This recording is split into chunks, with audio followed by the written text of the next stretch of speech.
Welcome to the DAZN Boxing Show presented by AutoZone as we count down to an action-packed Saturday night in Las Vegas, headlined by Richardson Hitchins against Gustavo Lemos. Justin Shackle and Eddie Hearn will preview the card shortly, but before that, let's hear from the fighters. As soon as Serrano wasn't going to be the person I was fighting for this belt, Mahfoud was obviously the next option for us. She's the next best. We want to fight the best. We want to beat the best to show that I'm the best. So I'm very excited about this fight. It's a great privilege to be fighting for this belt. My amateur career was my amateur career, but I want my pro career to be its own, and I feel like I'm very ready for this. It's good to be here in Vegas. Put me on some good shows now. New York, Vegas. I've got with a box stick there, but it's just about winning, looking good, and that's all I care about. I just got to do what I do. He's tough, he's good, he's got a big fan base, as I saw yesterday on social media. But I don't care about any of that. I got to go out there, do what I do, and I can enjoy myself after. I'm super confident in the work I put in this camp. You know, I'm getting better. I feel the sharpest I've ever been right now, and I'm just ready to go Saturday night. And like you said, yeah, you know, I'm 20-0 and ranked in the top 10 in every sanctioning, boxing sanctioning thing, whatever it's called. Body. Yeah, and yeah, you know, I'm just ready and excited for what's to come. You know, I have a tough opponent in front of me Saturday night, and that's what I prepared for, and I'm ready for it, and you guys will see Saturday night. Yes, of course, you know, it's a great opportunity to go in and win this fight and go and have a big opportunity in the future. Hitchins is in front of me in the way of my path at the moment, so we hope we can get through this, and we also hope that the public or the fans enjoy the fight, enjoy the show on Saturday, so good luck. At this point, I can say I've been here already. I've been here already before I was even signed with you. I said this the last press conference. I said this numerous times over again. I beat former world champions. I beat guys that were big punchers. I beat undefeated guys. He's never been here. This is a whole different level. He's never been punched in his face. I've been punched in my hard, like coming up 10-0. This guy, everybody he fought had terrible records. It's a difference. When you get in here with me, it's going to be a different type of game. Power is not going to win you this fight. Being aggressive and just trying to go to the body, that's not going to win this fight. It's going to take him to have that mind and that experience and that skill set to go in there and compete with me. I expect Saturday night to be a whitewash and me show that I'm on a whole different level. The only thing that could save him in this fight is his heart and if he could take a punch. And I seen him hurt with bums. I never been down in my career. I never been hurt. Thank God. But we'll see what happens Saturday again. I just feel like I'm on a whole different level. I'm on the level with the Devin Haney's, with the Sabril Matias, with the Shakur Stevensons, with the top level of the guys. I am cream of the crop type of talent. And y'all guys got to start talking like that because I go out there over and over and prove it. I dominate. They had so much to say about my last fight. It was a domination. This fight again, I expect another domination, and that's it. Yeah, of course. You know, we've come to win, you know, and I do my talking inside of the ring. It feels as though my opponent likes to do a lot of his talking outside of the ring. But let's see if he's still speaking inside the ring. That would be beautiful if he's still talking in that ring. Lee Selby hurt him in the third round. And I ain't know Lee Selby. Lee Selby's 35 years old, coming up from 126, drained. This guy ain't never fight nobody. This guy, like I said, I'm going to step on him on Saturday. And I ain't gonna lie, Eddie, I'm really robbing you. This is free money. That's how I feel. Yeah, it's easy money. It's free money. You just making my bank account look bigger. But I mean, hey, I don't want to come up here and just talk out of music fans. Like I said, I'm not somebody that just talk. I proved myself already. It's time to just get to that world stage and prove myself there. With guys like this, I already proved myself. I proved myself with the Zapatas, with the Argenis Mendez's, with the Bowsers. I proved myself, man, and like I said, I'm gonna continue to prove myself each and every time I go out there. Eddie Hearn here with us at the Fontainebleau as we get closer to fight night in Las Vegas. First of all, brand new facility, brand new resort, and it goes in line with this fight card because you have a lot of new exciting names in the respective weight classes. Listen, Fontainebleau have really looked after us, but genuinely the best resort I've ever stayed at in Las Vegas by a mile. The gym, the restaurants, the rooms. And by the way, the venue. It's going to be a great fight card on Saturday night. This place hopefully going to be very important to us moving forward in America. And I think, like I said, a little bit of a sleeper card on Saturday. I think this is a fantastic night of boxing. 5 cracking fights for the main card, some good action on before the bell as well. Really looking forward to some defining nights for some of the opponents and of course the main event fighters on Saturday. It could be immediately defining for Richardson Hitchins and Gustavo Lemos, the IBF title eliminator. We know what Hitchins has been able to do, and he's been growing significantly since fighting under the Matchroom brand. What challenges does Lemos present for Richardson? I think that Richardson talks a great game, and he truly believes it. You get a lot of fighters in boxing who talk a great game. Do they really believe it? This is a guy with pedigree. Richardson Hitchins is a guy of the same mould as Devin Haney, of Shakur, of all these great USA boxing guys that came through over the years. He has a similar IQ. He has similar fundamentals. Lemos is just going to bring that rawness, that toughness. He's probably a little bit out of his depth. He's his first big fight outside of Argentina, but he's ranked the leading contender with the IBF. He's earned this shot at a final eliminator. The winner fights the winner of Subriel Matias against Liam Paro. So for him, it's a golden opportunity. The style should suit Richardson. What I want to see from Richardson is I want to see him close the show.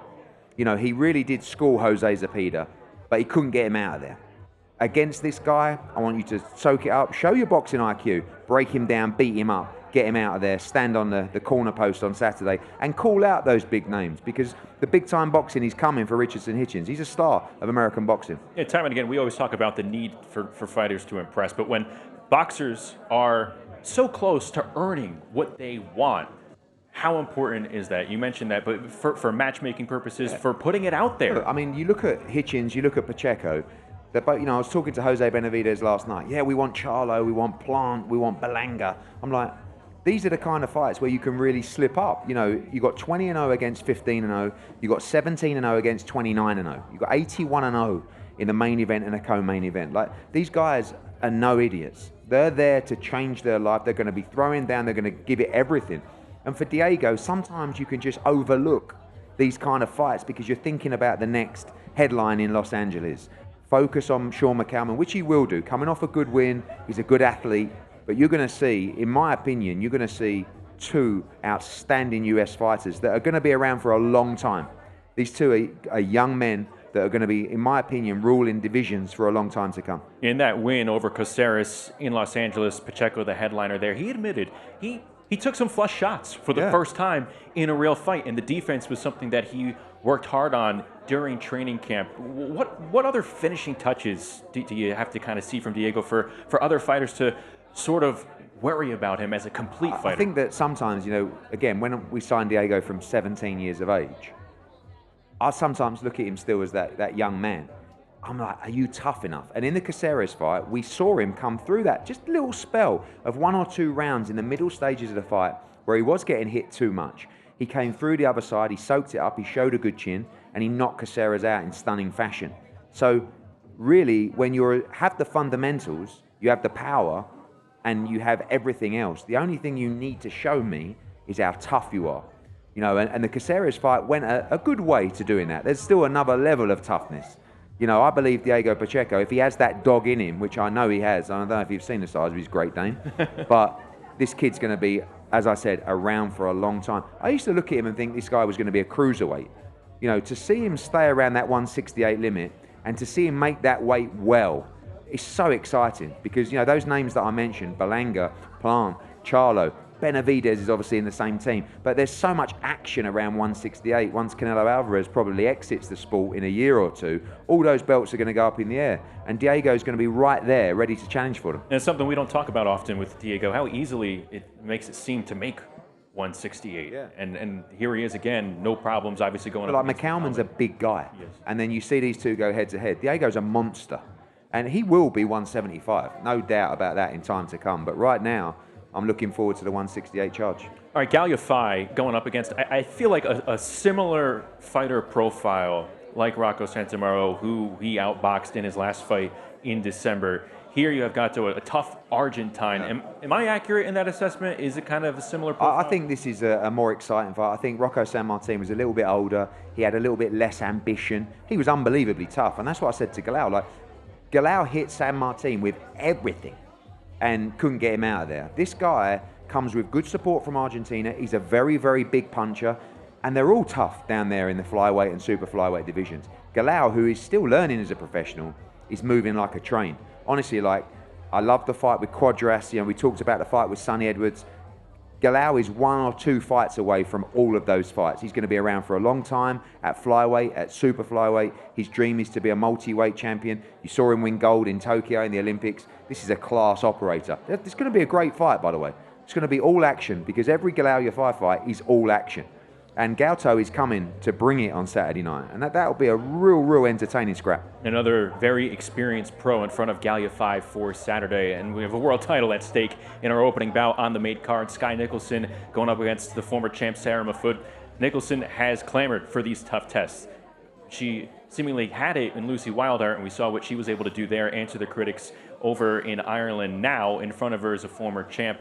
She says the better opponent in front of her, the better version of Sky you see. What do you see in that last fight, and what do you see here? I think anyone who has that amateur pedigree, and don't forget, sometimes people don't realise that Sky had, I think, over 140 amateur fights. You know, she won Commonwealth gold, world bronze, she was in the Olympics. She has the pedigree and the experience. So sometimes the more orthodox a fighter and the better the fighter, the better you are against that style. Sometimes they're trying to survive, they're scrappy. Mahfoud's a little bit of both. She's a very good fighter. She's 14-1, just 1 defeat to Amanda Serrano. And she, you know, I said, you did well in that fight. She said, I didn't, I lost. She still won 3 rounds against Serrano. It was very competitive. So, you know, this is the kind of fight where you can show your levels. And if Sky's good enough, you know, it'll be a superstar statement on Saturday night to capture the World Championship. She's chasing down Amanda Serrano, and once you get the strap in the division, it starts to give you a little bit of a platform to scream and shout. But as I said, you know, 3 Australian fighters lost last weekend, so she's looking to put it right for Australia on Saturday night. A really good fight, as is Mark Castro against Abraham Montoya. Montoya, you know, with the victory over Luis Alberto Lopez, you know, arguably one of the best 126-pounders in the world, and he's up for it. He's really up for it. So it's a really good all-action card on Saturday. Yeah, I was going to ask you a question about Castro. We can end it there, where he features the before the bell context. 130 pounds, the end point for him arriving at that weight. What type of damage do you think Castro can do at super featherweight? Yeah, you know, I mean, he's all action, isn't he? You know, the only worry with Castro is that every single fight, he's pure entertainment. You know, he sets the jab up nice, and then he likes to get stuck in, get in a pocket, trade. You saw him get dropped, you know, earlier in his career in that fight, and in fact done so well to get back up and win that fight. Montoya's a threat. Montoya's a danger. You know, these kind of guys, if you've beaten Luis Alberto Lopez, trust me, you can really fight. And it's a good solid test for Mark Castro's first championship on Saturday night. I'm looking forward to it. Here's a reminder of what's coming your way on the main card this Saturday night. There are 4 fights in total, starting with a world title clash as Sky Nicholson battles Sarah Mahfoud for the vacant WBC featherweight strap. The exciting Galao Yafai faces Augustin Gauto for the WBC International Flyweight crown. Our co-main sees unbeaten super middleweights Diego Pacheco and Sean McCalman come head-to-head. Then the main event is a final eliminator for the IBF super lightweight title as Richardson Hitchins challenges Gustavo Lemos. So make sure you join us live from the fight capital of the world this Saturday night. Before the Bell features 3 exciting prelim bouts, headlined by Mark Castro against Abraham Montoya.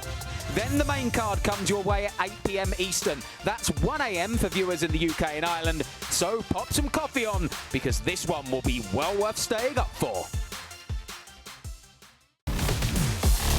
Good work with a right hand. There's big statements to be made on April 6th, and you're going to see a world-class Sky Nicholson. And the new. It is over! I'm getting better, I'm getting stronger. This is the biggest fight of my life. This is the Richardson Hitchins division.